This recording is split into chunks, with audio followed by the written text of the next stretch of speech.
Hey, what's up, everybody? True Boxing here. Thank you for coming back to get hit with the truth. So today we are continuing the True Boxing annual top 10s as we are going to look at we're going to finish up the 154-pound Super Welterweight Division, and we are going to discuss the state of 154. Now, before we get into that, if you could smash the like button, leave a comment, or subscribe to the channel. I really do appreciate any and all support that I can get as I continue to build my channel here.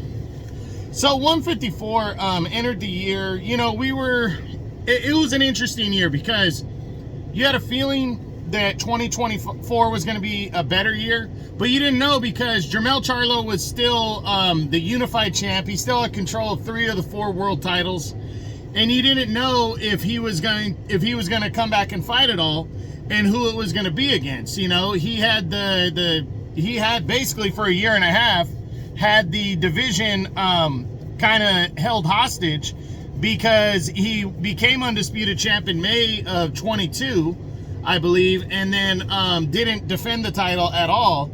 Instead, in 23, he decided to move up and challenge Canelo for the undisputed super middleweight championship. But there was one shining, bright shining star on the rise, and that was Tim Tszyu. So we were hoping. And then everything blew up in the division. You had Charlo ended up giving up his titles. Then in early March, Israel Madrimov surprised everybody and destroyed Magomed Kurbanov to capture the vacant WBA title. Then you quietly, Bakram Murtazalayev captured the vacant IBF title when he knocked out Jack Kolke.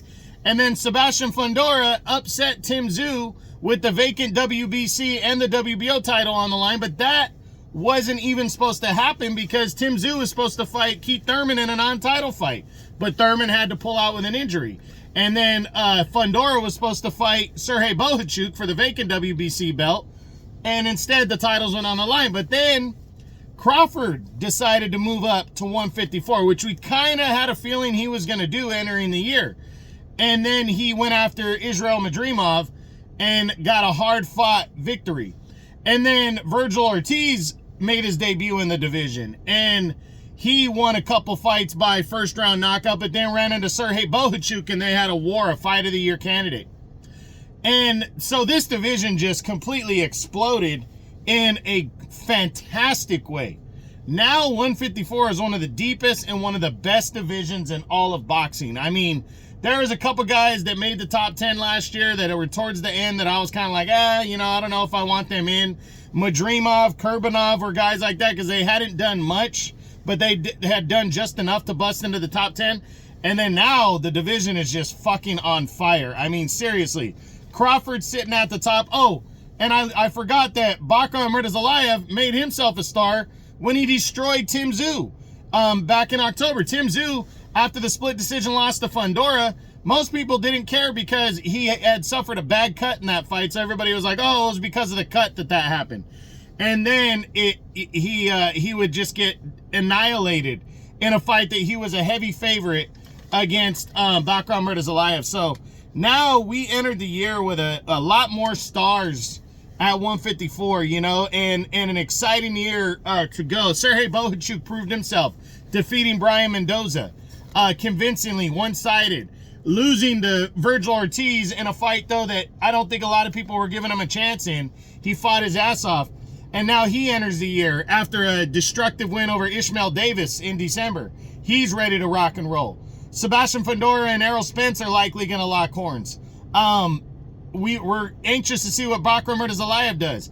The only one that's kind of holding it up is Terrence Crawford because he wants to move to 168 and challenge Canelo. A lot of people, myself included, think that's going to happen, so he might hold up a portion of the championship for a minute. But also, Jermell Charlo says he's making his return. He said that late in 2024 that he was going to be returning to 154 to fight. I do believe that he will.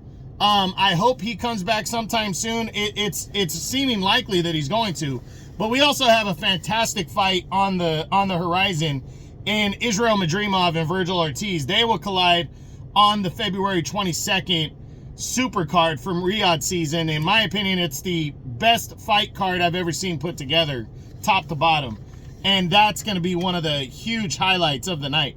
And then we get to see if Tim Tszyu, Erickson Lubin, Jesus Ramos, and Brian Mendoza sitting at the bottom of the top 10, how they bounce back from their, you know, from disappointing or lackluster years. So it's a good division, a very good division. 154 is on fire right now. You could argue this to be the best division in boxing. Personally, I think it's heavyweight, but I do believe this division is fantastic. And I like it even better than 140, and 140 is awesome.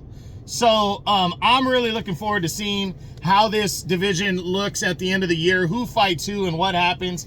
And again, we already have a fantastic fucking war between two top 5 guys in Madrimov and Virgil Ortiz taking place February 22nd. So make sure you're paying attention. Also, Errol Spence could make a splash in the division if he can beat Sebastian Fundora.